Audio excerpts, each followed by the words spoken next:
All right. Well, thank you all for coming out to learn about maps. If you are expecting to see Jerry Ann with Statewide Mutual Aid, that is next door, so hope you're all in the right spot. Today we're going to be showing you how to make some simple maps using Google Maps.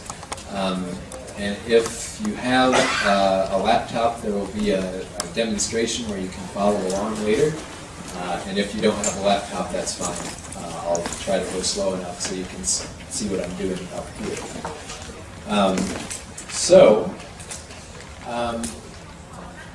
As we're all in emergency management here, it's pretty obvious why we need maps. At the state level, we've used Google Maps for the past couple of years during wildfire season, primarily to get out some quick information about where the fire perimeters are, as well as evacuation areas and road closures. There were a couple of times where we saw a tweet kind of like this, where the tweet was trying to verbally describe an evacuation area, and we thought that it would be a lot easier and more understandable if we could just show the evacuation area on the map. Because if you just verbally describe kind of a box using roads, not everyone's going to understand if they're inside or outside of that box.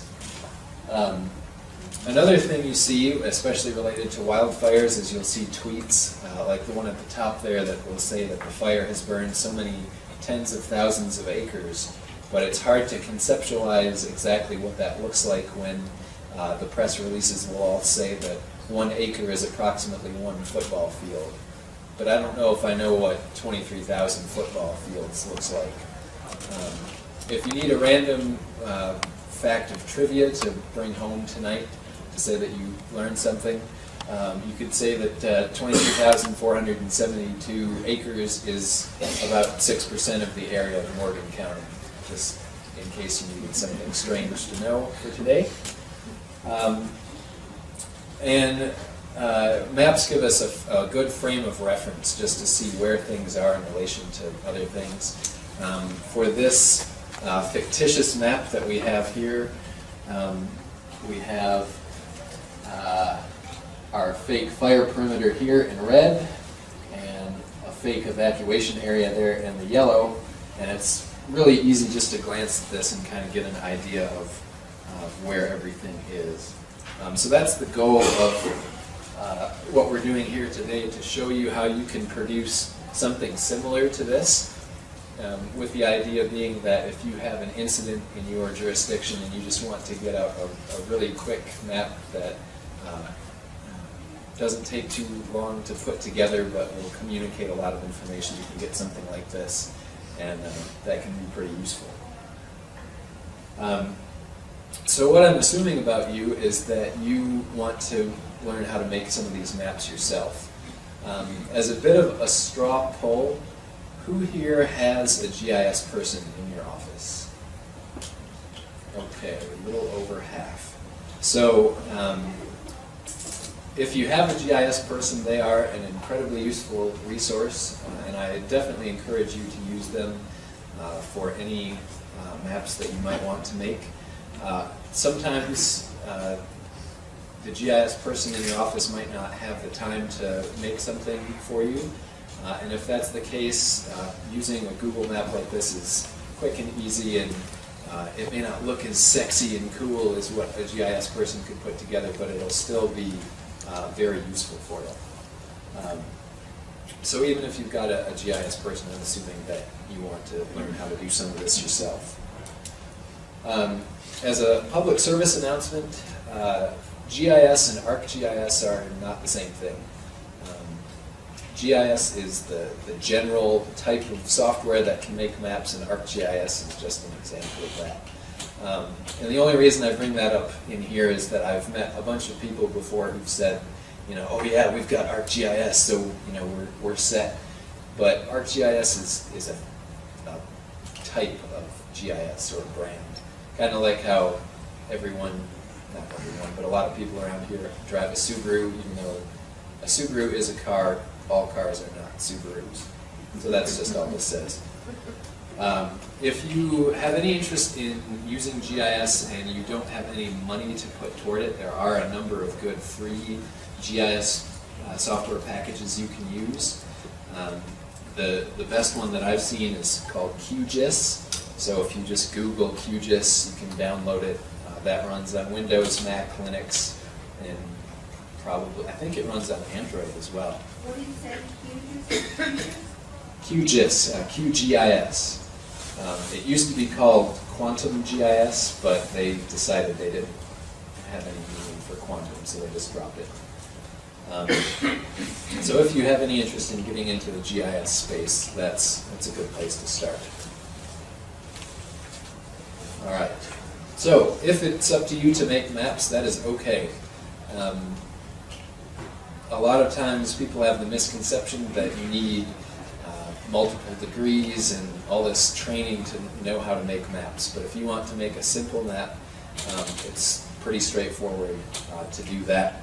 And most of the maps that you can make, regardless of what platform you use, can be embedded on Twitter, Facebook, websites. We've had some of our maps got picked up by the Tribune and Channel 2 or Channel 5, one of them, I can't remember. Fox 13. And Joe says Fox 13. So this is really useful in an incident to try to get your message out quickly. And as far as I know, almost every major mapping platform will allow you to get your map out there on a website, just because we need people to see it. So, there are a few options for creating maps. Today we're going to look at Google Maps, but Google Maps is not the only option available. If you have a GIS person in your office, he or she may have talked about ArcGIS Online, which is another web mapping platform. And kind of a new up-and-coming player in the web map space is Mapbox. And Mapbox, I think, is pretty cool, but it's not as intuitive, I don't think. But there's many options, and I won't say that they're all created equal, but they can all do fairly similar things. So if you are watching the Google demo today and you go back to your office and your GIS person says, oh, you should use ArcGIS Online, that's okay. Some of the principles will apply. So just to kind of go over what we need to have in a map, one of the things you need in a map is a base map. And a base map provides kind of the reference information that goes in your map so that people can orient themselves to where they are. In our little example map here, the base map are just these options at the top where we can show a street map or a satellite map or a terrain map. This map here. And base maps are very useful for helping you make your map quickly because the base maps already have roads and bodies of water, sometimes railroads and other things that you already know you're going to want on your map. And that just saves you a lot of time to make that. All of the mapping platforms that I know of already come with base maps, so you don't need to find a base map or anything like that. But we have to have some sort of contextual information on the map so that people can orient themselves. Obviously, you need data on the map. And the data I'm talking about here is the data that you want people to see. So if you want to show where the evacuation area is, or a road closure, or a wildfire perimeter, or something like that, we need to have that on the map. This map that I've got here is a map that we made a couple of years ago for the Wood Hollow and Sealy fires in eastern Utah. And you can see the kind of red polygon there were the fire perimeters. And all these little green zigzagging lines were road closures that I had them colored red when the roads were closed, and then as the roads would reopen, I would change the color to green so that they would represent open. And then the white is just county boundaries. So this is the kind of data that you'd want on your map, and I'll go over in a minute where you can find the data that you need. One of the things that's easy to overlook when you're making a map is a data source. Most of these mapping platforms will allow you to bring in data from other sources. And if you do that, make sure that you give credit to whomever made that data. Technically speaking, if I look at a map that you make and there are no data sources, then I should be able to assume that you are the primary person for generating that data. And that's not necessarily a bad thing, because especially at the local level, you guys might be a lot more close to being the source for some data, but at least for me at the state, I am very rarely the official source of anything, because everything comes from the locals below us. But just make sure that you have a description, and some of these platforms make it pretty easy to do that. Like, I brought in some county boundaries, and I just had a little pop-up menu on the map that said that I got this county boundary data from the State Automated Geographic Reference Center. And that's all you need for a data source, just something so that we know where that data came from. So, where we can get data. The Automated Geographic Reference Center is one-stop shopping for so many data layers in Utah that, like, there are other good sources, but if you need anything related to Utah, this is the place to look first. Especially if you're looking for Google Mapped data, AGRC has a lot of the popular data sets already in KML format, which is the format that's used in Google Maps. And it's got all of the data that's Utah specific. There are other good places to look for data, but if you need something specifically for Utah, this is the place to go. And their link is just gis.utah.gov. So it's really easy to remember, and their new website is really easy to navigate to find the data you want as well. Another good spot to look for data is OpenStreetMap. OpenStreetMap is kind of like the Wikipedia of maps, where anyone can go on there and make an edit. And OpenStreetMap has been around, I think, for 10 years now. And in a lot of places in the world, it's gotten to the point where OpenStreetMap can be more up-to-date than some of the more official data sources, because if there's a new subdivision put in somewhere, anyone can go on the map and just draw it in. Granted, if anyone can draw something on the map, it may not be as accurate as street center line data from an official government source, but especially in rural areas, OpenStreetMap has been used a lot in disaster response, so that first responders going into areas that they don't know can have as good of data as they can about where roads are supposed to be, even if there's a bunch of debris in the way. Notable examples of use of OpenStreetMap were the Haiti earthquake from a couple of years ago, as well as the typhoon in the Philippines that they just had a month or 2 months ago. And so OpenStreetMap is a good place to go. It is possible to get data from OpenStreetMap and convert it into a KML format for Google Maps, but that's not exactly an easy process. So I don't know if there's a better way to do it, but I haven't found it yet. In terms of hazard-specific data, we've had a lot of wildfires over the past few years, and one of the best places to get wildfire-specific data is a website called GeoMac, G-E-O-M-A-C. GeoMac is a website that is hosted by a group of interagency firefighting groups, and when you have a larger fire that has an incident management team, I think a Type 1 and a Type 2 team carry a GIS specialist with them, and typically they will generate the perimeter for where the fire has burned and then upload that perimeter to this site. I can't guarantee that every fire will be on there, but all of the larger fires would be on there. And I don't know if there's a good threshold for what's large and what isn't, but I would generally say that if the fire is over 10,000 acres, it'll be on there. Between 1,000 and 10,000 acres, most of them will be there. But below 1,000 acres, it can really vary what's on the site and what's not there. But this site is great because all of the data that's there is already in a KML format, so you can just download it and put it right in your map. So that's really easy, and it gives a lot of useful context information to the map. In terms of earthquakes, USGS is the place to go for earthquake data. They have epicenter data, so you can see just point locations of where earthquakes have happened.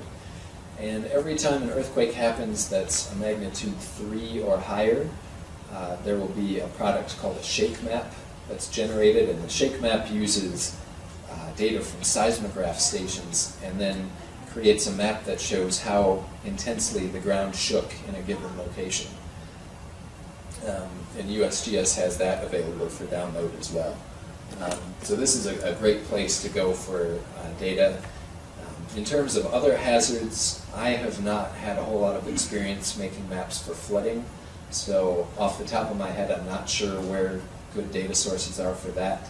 I think NOAA might be a good place to look for stream gauge data, but beyond that, I'm not really sure where I could point you for data for that. But these are just some of the many options out there for getting good data.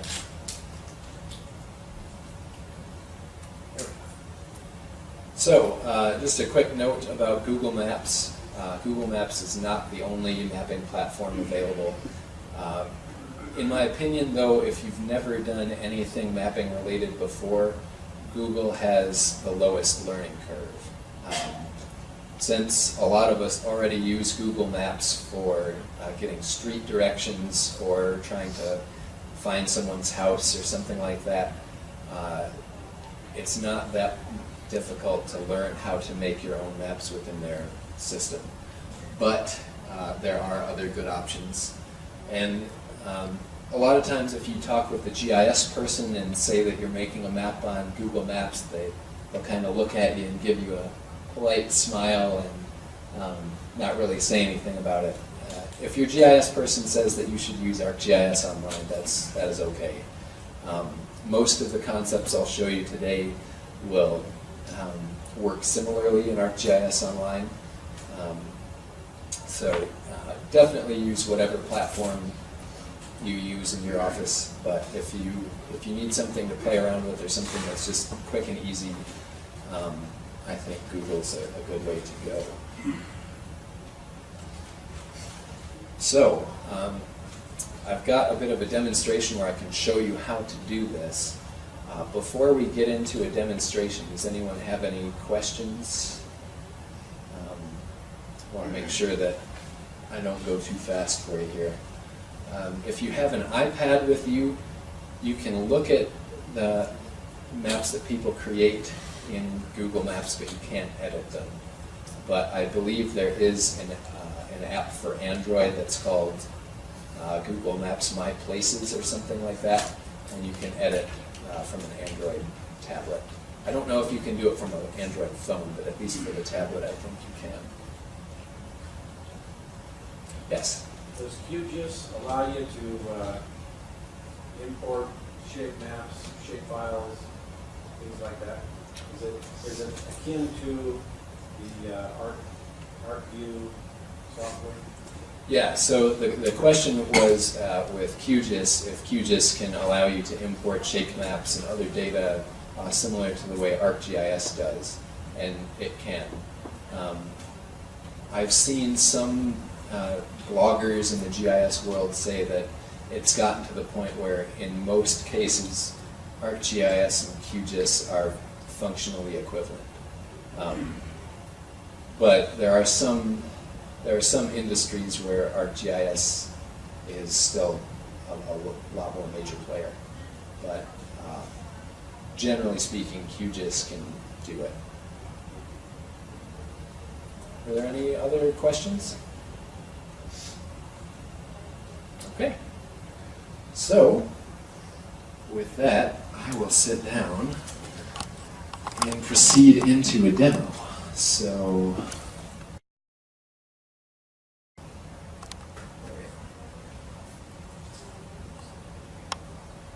when you go to the Google Maps page, it's just maps.google.com. You'll probably get something that looks like this. You may get something now that says, "Welcome to the new Google Maps." I'm going to show you how to do this in what they call the classic version of Google Maps. Just because I think that's a little bit easier to learn, and it's what I've had a bit more experience with.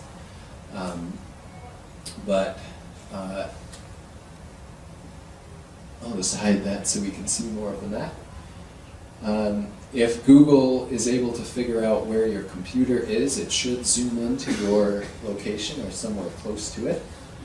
And most of the time, I think, it'll show you just a regular street map when you hit their homepage. So to do anything in Google Maps, you need to have a Google account. So this would be the same account that you use with your Gmail, if you have Gmail. So the first thing you need to do if you're going to use Google Maps is to get a Google account, and they're free.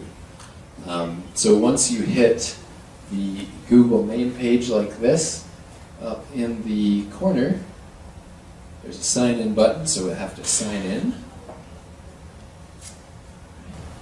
So I've already switched to the classic Google Maps.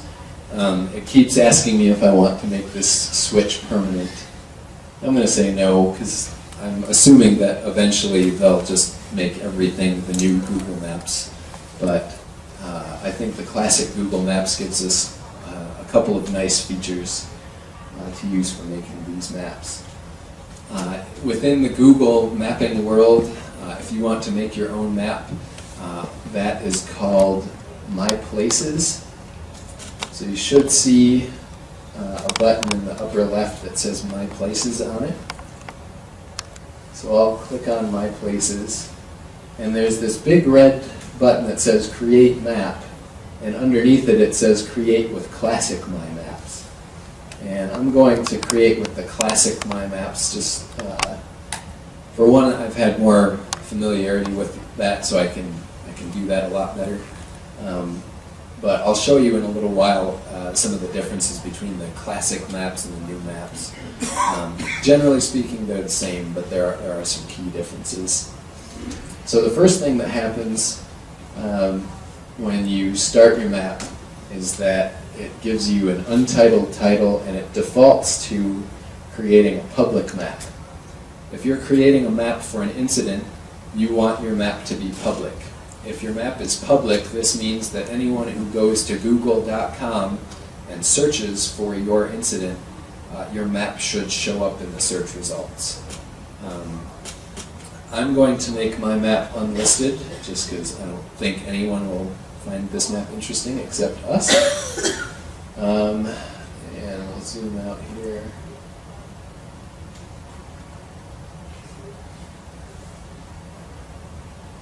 Just for fun, I'm going to make a fictitious wildfire map up here, and we'll go a little north of Tree Mountain.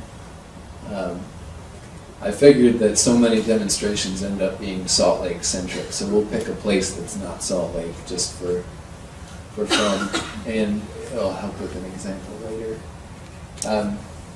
So what we're going to do, yes? I'm sorry, I missed a step. Okay. How did you get to the page where you're not creating a project? So to get there, there should be, you click on the My Places button at the top, and I'm going to create a map with the classic My Maps. Okay, from there, thanks. No problem. So here we are. And for lack of anything better, I'm just going to call this the example canyon fire. It's a stupid example, but it's what I have. Also worthwhile, the title should match your incident name. So if you have a flood in your city, I would title your map, your city name, flooding, and then probably put a date next to it or something like that, just so that people can find relevant results. Make sure you fill out this description box, because the description box helps people have some extra context information in terms of how recently you've updated the map, or once your incident is over, if you know that you're no longer going to update this map, you can put that in this box so that people coming to your map can say, okay, I know that this map isn't going to get any more current than it already is. So do that real quick. Does it give you the option to delete it? Yes.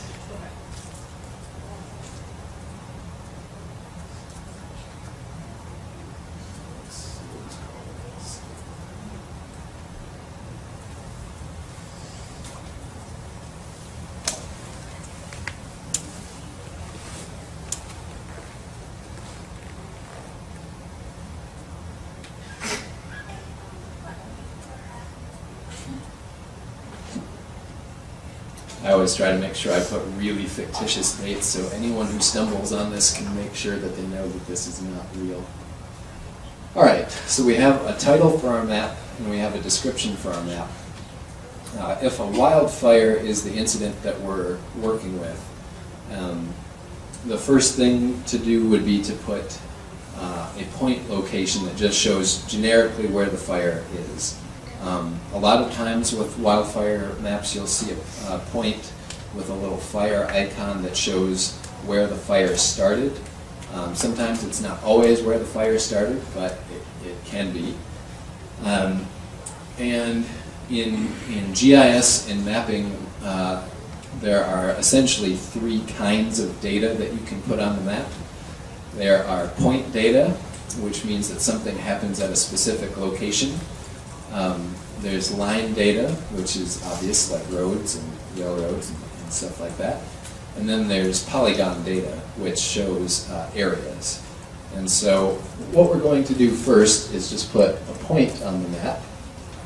And when you're editing your map, you should see three buttons toward the top left of your map. One of them is your hand that will allow you to just kind of click and drag the map.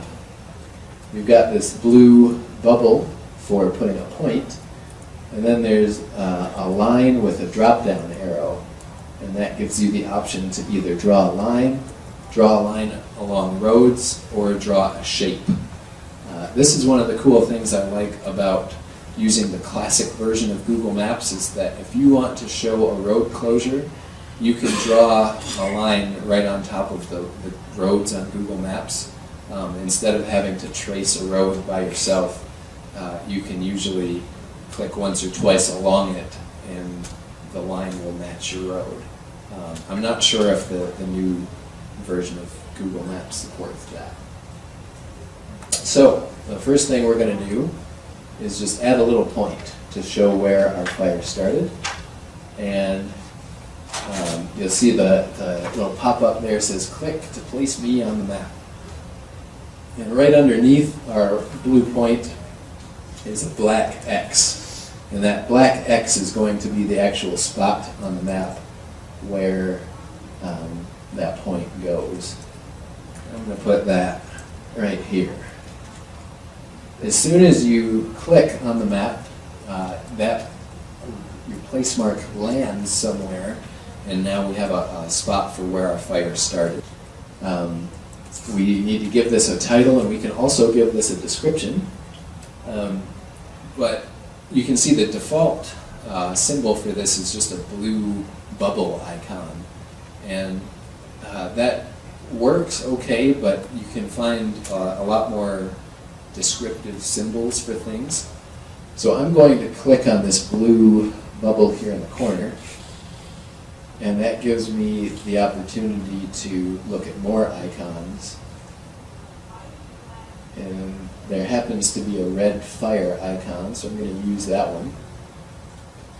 And now my point down here changes, and also my point over here in my legend also changes. So then we can give this a title.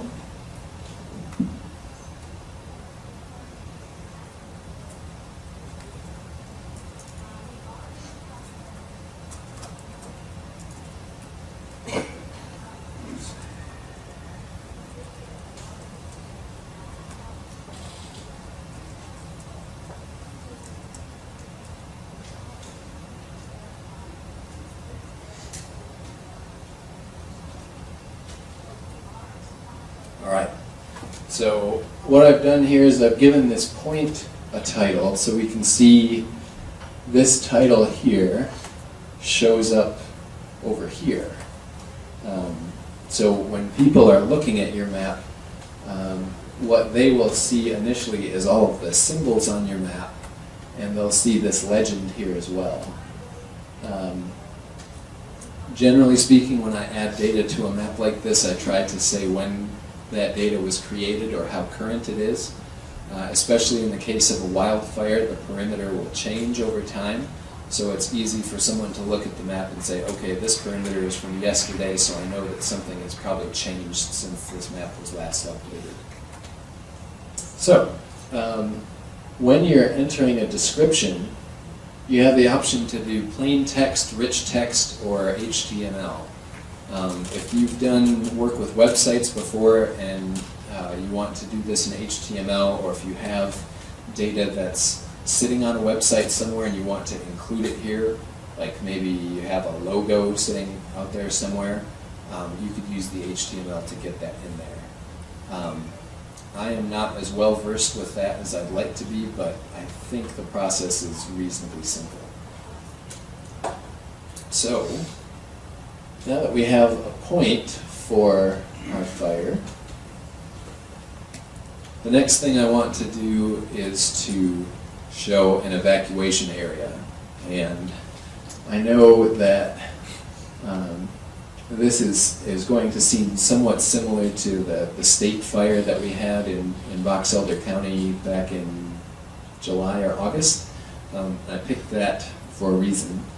But normally what you would do at this point if you wanted to bring in a fire perimeter is you would go to a site like GeoMac where the official people have made a perimeter.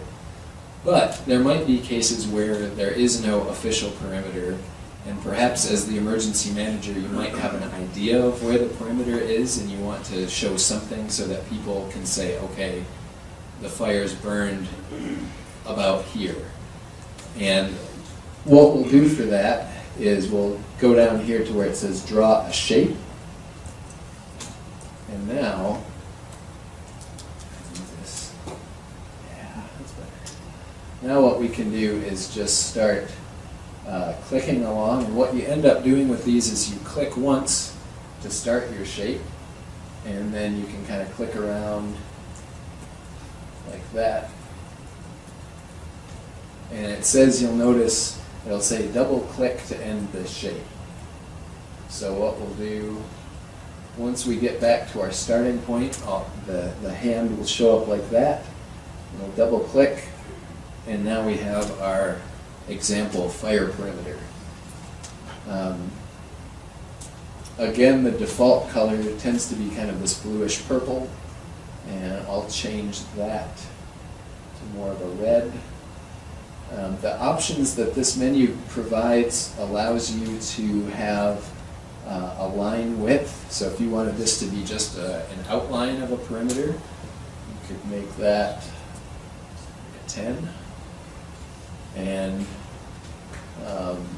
now you can kind of see that we have a bit of an outline around here. When it says opacity, that's just another word for transparency. So if you want to see through this, so we can kind of still see where there's terrain under here. If we change that opacity to 100, now it's completely filled in and we can't see anything underneath. So it gives you some good options like that. I'll bump that down just to a 5. And now once we're happy with the color, we can do the same thing again where we can give this a title and a description. Since this fire perimeter is one that we have approximated, I want to make that really clear in the description for this so that people looking at this map know that this is just a best estimate from what we have and it's not official. So,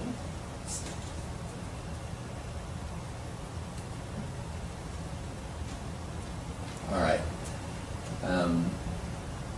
Yeah, I know it seems like overkill to be so repetitive in saying this is just an estimate or a best guess, but I tried to put that sort of information in as many places as possible so that people will find it.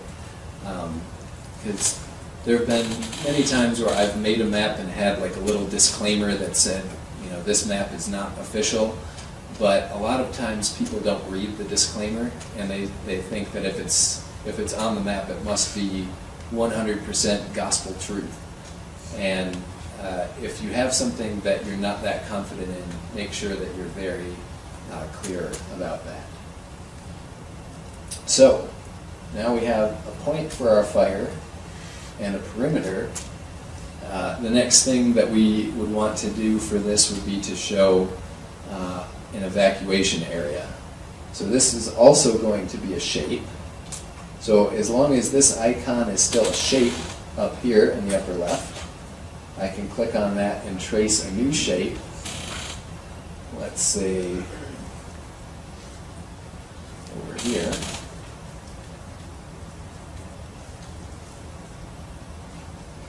And now this one, since we colored our last shape as red, the new one also comes in as red. So I want to change that because I don't want people to get confused and think they're the same type of thing.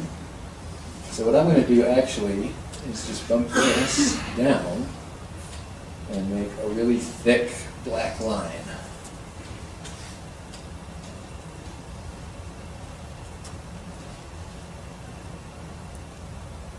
So now what this would do for someone who's finding this map over the internet is they could look at this box and say, okay, if I live inside this box, I need to evacuate. And we'll do the same and give this a title and a description.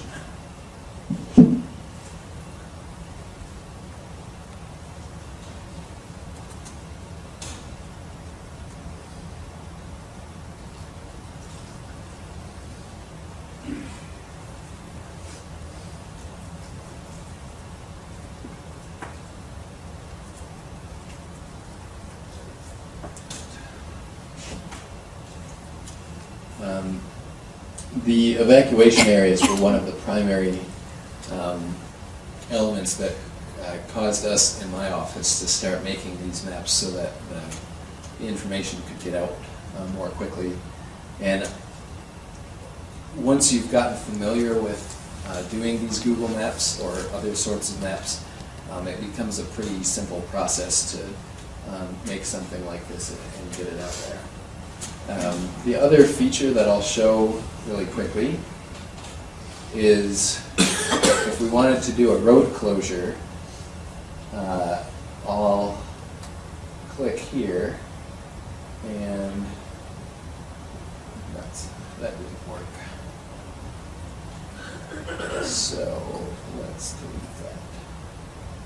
One of the downfalls of using the Google road data is that if you don't click on the right road, you can have some awfully funny looking shapes. And so if you're doing a road closure, one of the things we've found is that if you're closing off a specific route, you want to make sure that you click a couple of times along the route, because otherwise if you don't click, Google can reroute you thinking that you want a more efficient route.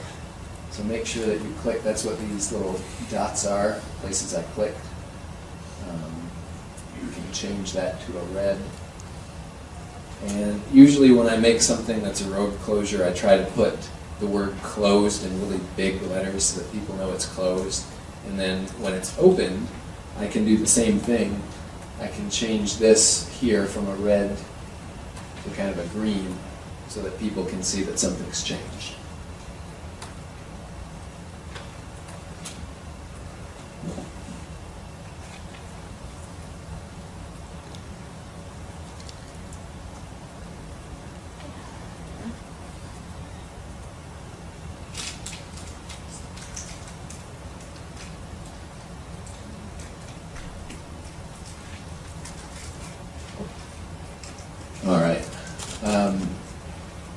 Another good thing that is useful for having maps that you can keep updated like this is in a situation if you have a facility that's initially serving as a Red Cross reception center and later on that becomes a shelter, it's pretty easy in here just to switch your description to say that this is a shelter instead of a reception center.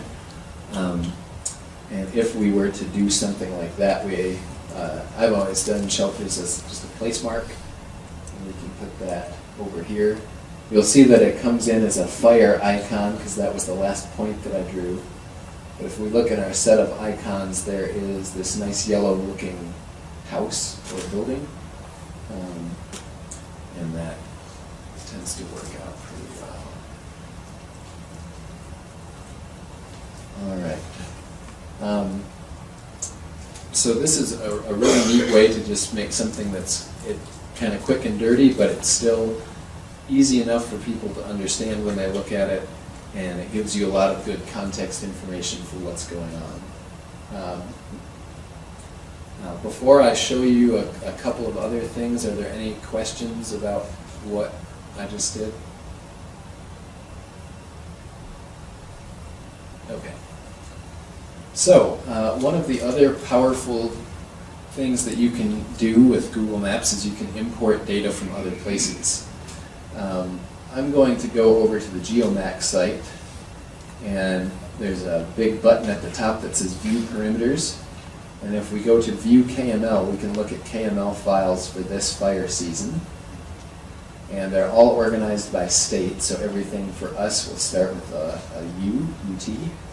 And here is the biggest perimeter for the state fire. Since I don't have an official KML for our example Canyon fire, we'll just go with one that already exists. And I'm going to move this. Move this over here for you. I'm going to cut that from there. And move that through here. Did you find that under links? So what I did was I went to View Perimeters. And then View KML was an option from there. And when you do the View KML, it should pop up another window. If you have a pop-up blocker on, you might not see this new window.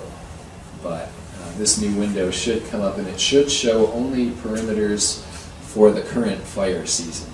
So once we start having more wildfires in April or May of this year, then this list will kind of be cleared and only show the 2014 fires instead of the 2013. All right. So I've moved my perimeter to a spot on my hard drive. And now in my map, there's a button up here that says Import. And Google Maps is looking for either a KML or KMZ, which are essentially the same.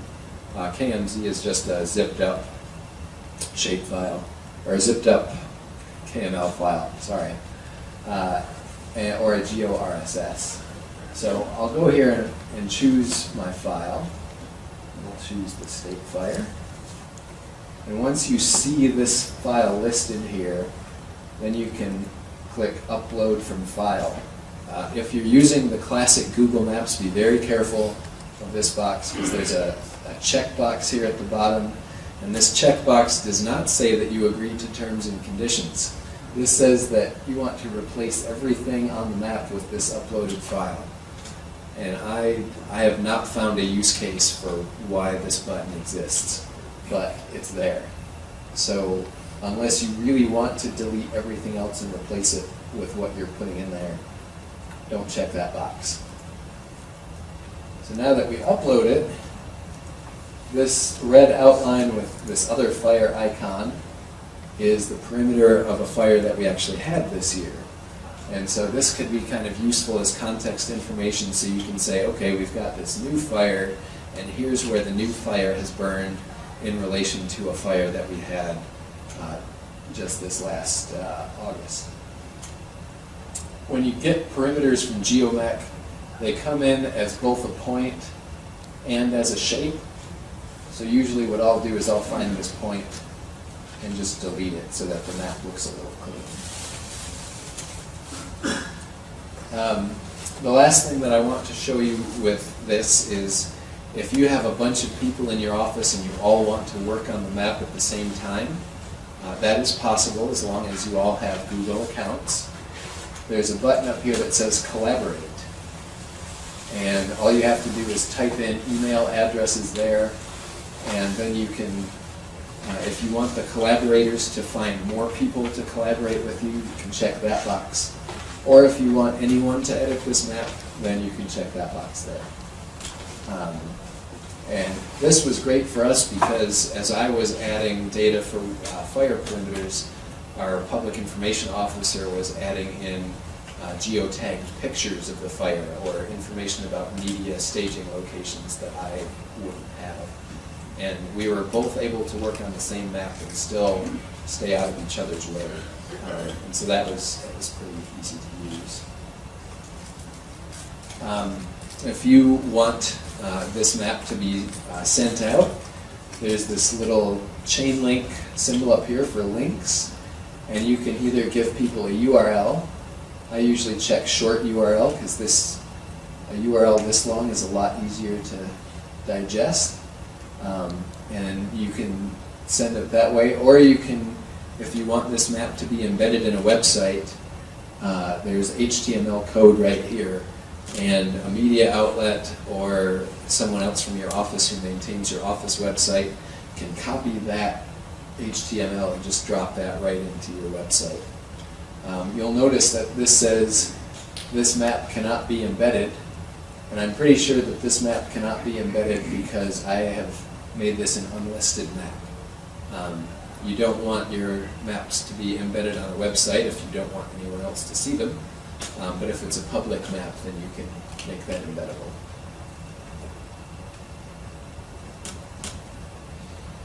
So I will click done there. And I'll show you really quickly what the new Google Maps looks like, just in case you see that. So I'll just create a regular map there. And this goes to what Google is calling the Google Maps engine. What we get for free is the Google Maps engine Lite. If you pay money, you can use more features of it. This looks like the same Google Maps, gives you the same ability to add points or lines. I don't know if this, if I hold this in, okay. Now if you go to, the one drawback that I see with the new Google Maps is that when you go to import, that little black box there says import data from a CSV file or a spreadsheet, which is good for point data. If you have points of something like, say, earthquake epicenters, you can use that. But if you have a wildfire perimeter, you can't import that. If we click on this import button, it wants a CSV or Excel file here, or if you have a classic MyMap, you can import that. And I'll show you this. We'll do this one, and it will think. And it loads in, and here's our map. Now, this looks just the same as our old one, but the big thing that I'd like to point out here is that you can label things. If we click on labels, click on the name, now everything that you put here for your title shows up as a label on the map. And this is, I think, a really useful tool for giving people a very quick snapshot of your incident so they don't have to click on all of these pop-ups to figure out what this is. They can just see this label and say, oh yeah, that's where the state fire was, or this is our approximate perimeter there. If you have a GIS person and you've seen them make maps with these sexy labels that go in all different directions and look really cool, you can't do that here. This is pretty much just a one-size-fits-all, slap a label on it sort of a thing. But I think this is a really useful option to have. Over here on the right, there's this sharing option, and this looks a lot like Google Drive. If you've ever shared documents or presentations via Google Drive, this works pretty much the same way. You can give people a link, or you can invite more people to work on your map. Are there any questions about that? Okay. So really quickly, I've just got a couple more things to cover here, and then we'll get you out of here. Let's see. There we are. So,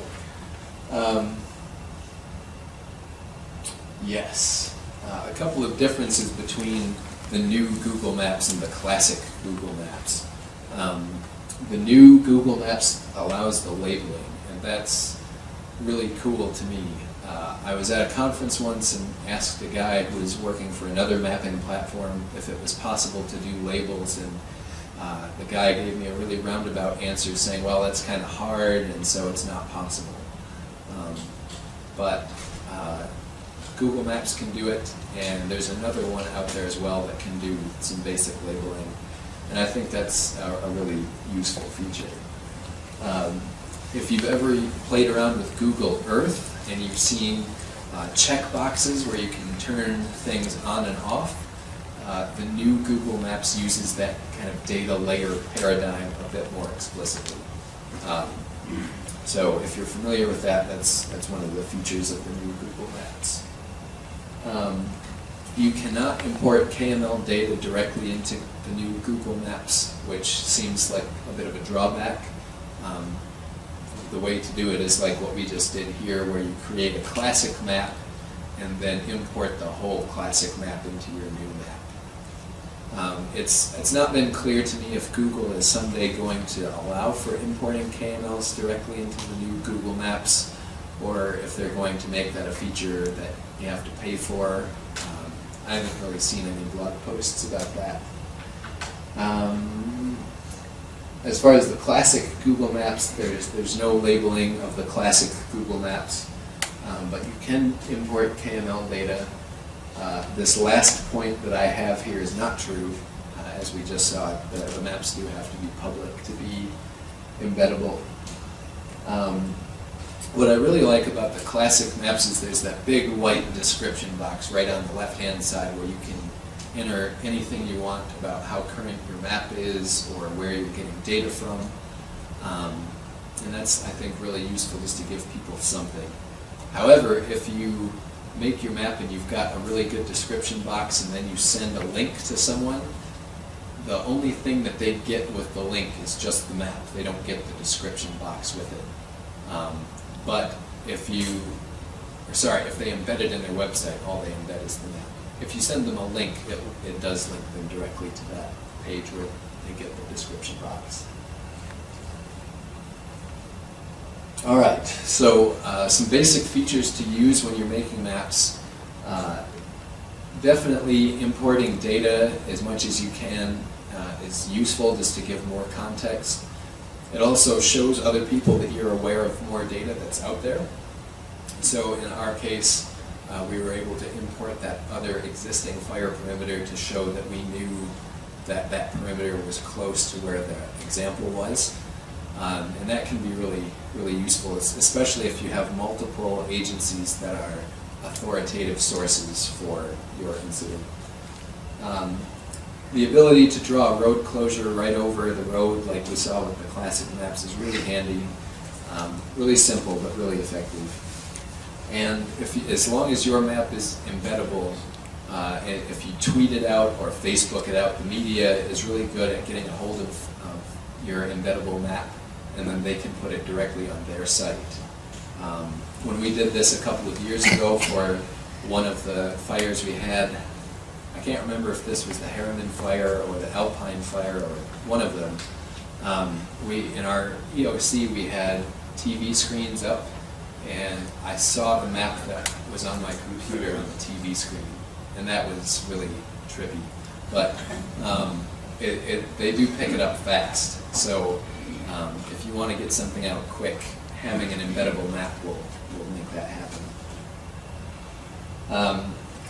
Make sure when you sign up for your Gmail account that you have a very complete user profile so that they know that this is your work account, or maybe you set up a Gmail specifically for creating maps for your agency. Because our PIO Joe had made a map a couple of years ago, and we got this comment. If you can't read this in the back, the guy says, "This map is very useful, and I'm glad that Joe made it. By the way, who's Joe?" So if you have an official-looking profile, it will show up with your author name right there in the map, and so it can say, like, this map was created by, like, your city name, GIS, or Maps, or something like that. And that just gives you a little bit more credibility. In terms of stuff not to do when making maps, you don't want to put too much data on the map. You want to be as focused as you can. If you want people to know what's happening with the wildfire, get your perimeters and evacuation areas and road closures, shelters, stuff like that. But don't put too much on the map, because that can make it really distracting and people won't quite know what your map is for and what all the little icons are. So it sounds cliche, but less really is more in terms of these kinds of maps. If you have someone in your office that's making a web map application, try not to put too many features in it. In GIS, we see all these features and we think, man, this is so cool. People are going to spend hours just looking at my awesome map. But really, when people look at the maps, they're only there for 30 seconds to a minute to get a really quick snapshot of what's going on. And having fewer features just makes it easier to find what you actually want to communicate. This last bit about base maps is something you probably don't need to worry about. If you're using ArcGIS Online, it's possible to have their default suite of base maps as well as additional base maps if you want to bring them in. And it looks cool, but I really haven't seen anyone who wants to click through all 20 of the different base maps to see how the map changes. Because what's really important is the data that you're putting on the map and not the picture behind it. So the bottom line here is to keep it simple, especially for maps that you want the public to see. In terms of how you can start doing this, if an incident is happening in your jurisdiction, you probably don't want to fool around with a tool that you're not that familiar with. So what I would recommend in terms of an easy way to start this is to look for a planned event or something simple where you can just make a map and see what it's like. A friend of mine at the DNR made a map on ArcGIS Online that showed where a parking lot was going to be closed when they were repaving a parking lot. And it seems kind of silly that you would make a map for that, but it's a good way to make something simple that's not mission critical, and you can get it out there, and that way I think it helps the people in your office have a better idea of when they can expect maps. And it gives you an easy way to play with it and not feel like something will come crashing down on you if you get your map wrong. Also, if you have like a parade, or maybe you have a football game in your jurisdiction or some large event, you could make a quick little map that shows media staging areas, or where people have to gather for the beginning of the parade, and draw the parade route or something like that. So I would definitely recommend trying to play with this before an incident actually happens, because it's really stressful to do this when an incident happens, so, or it can be at least.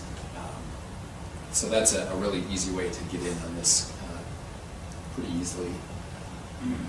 In terms of what the other platforms look like, I had this really awesome Mapbox map that I wanted to show you, and it hasn't loaded all day. So I don't know, it's not a map that I've created, it's a map that the National Park Service made, and I don't know what happened, but it's not there. In terms of ArcGIS Online, this is an ArcGIS Online map that Esri has made, and it might take a second to load here, but they made a map just kind of showing flooding conditions, and they had a precipitation data layer, and don't know why you're not load. There we are. There we go. In some ways, ArcGIS Online looks similar to Google Maps, but once you get into it, there are a couple of inherent differences in terms of how they work. But ArcGIS Online does have the same capabilities for sharing your map, embedding your map in other sites, and that sort of thing. In terms of who I'd like to acknowledge for this, Victoria Smith from Colorado used to be my counterpart with the Division of Emergency Management over there. She now works for the National Park Service, and she gave me a lot of pointers for how to use Google Maps for incidents. And she also had created a document that did like a step-by-step tutorial of how to do something like this. I'll make sure that these slides are available so that you can get them, I'm assuming, off the UEMA website. If you're ever stuck with using Google Maps, YouTube has a lot of great resources on there for step-by-step tutorials, so you can have the video on one screen and work on your map on the other one. Also, I made this presentation in a JavaScript library, and if you have any interest in cool ways to make web pages do things, this guy from Sweden has a number of amazing tools that he's made, including this reveal.js library. With that, are there any questions? Anything you'd like me to touch on more?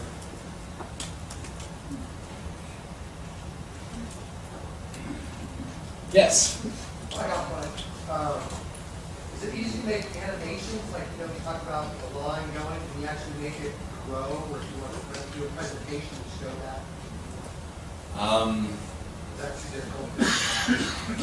Well, if you want to do this on Google Maps or just in a presentation. Well, what's your suggestion for how to do that? Well, off the top of my head, I'm not sure. I'm still kind of a newbie into how to make cool stuff happen like that. I would recommend trying a Google search to see what other people have made. I think like the Indiana Jones thing, you see it go Well, I'm sure there's a way to do it. Yeah, I'll see what I can find. Sorry, I couldn't be of more help there. Any other questions? You can do that in PowerPoint where one says this and the other one comes in, and it'll say that, and